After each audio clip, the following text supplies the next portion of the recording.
Hai Sobat BPTD Aceh, hari ini kita akan memperkenalkan unit pemeriksaan laik fungsi kendaraan bermotor. Bagaimana kegiatannya? Yuk ikutin kita. Kendaraan unit pemeriksaan laik fungsi kendaraan bermotor ini merupakan bantuan hibah dari Kementerian Perhubungan Direktorat Jenderal Perhubungan Darat yang didatangkan langsung dari Jakarta. Kendaraan ini nantinya akan membantu mitigasi suatu daerah yang tidak terakreditasi pengujiannya sehingga dapat meminjamkan kendaraan ini. Tahukah Sobat BPTD Aceh? Ada berbagai macam pengujian seperti uji kelaikan lampu, uji emisi, uji rem, dan juga berat kendaraan.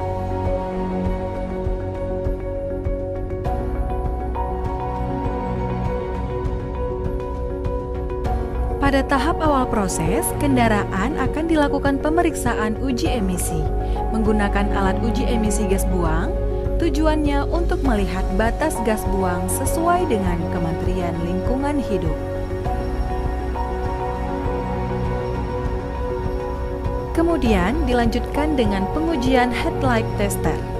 Uji ini untuk mengetahui kendaraan tersebut memiliki lampu yang sesuai ambang batas lampu, yaitu 12.000 kandela.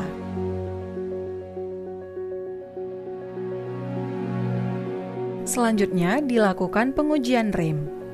Sebelum melakukan pengujian rem, terlebih dahulu dilakukan pengujian side slip tester untuk menguji sistem kemudi. Langkah berikutnya adalah brake tester. Sebelum itu, kendaraan harus ditimbang terlebih dahulu. Semua dilakukan pada kedua sumbu kendaraan yang diuji. Setelah diuji, kendaraan ini memiliki control room, di mana di dalamnya terdapat aplikasi yang sudah terhubung milik Kementerian Perhubungan yang nantinya akan menerbitkan bukti lulus uji elektronik.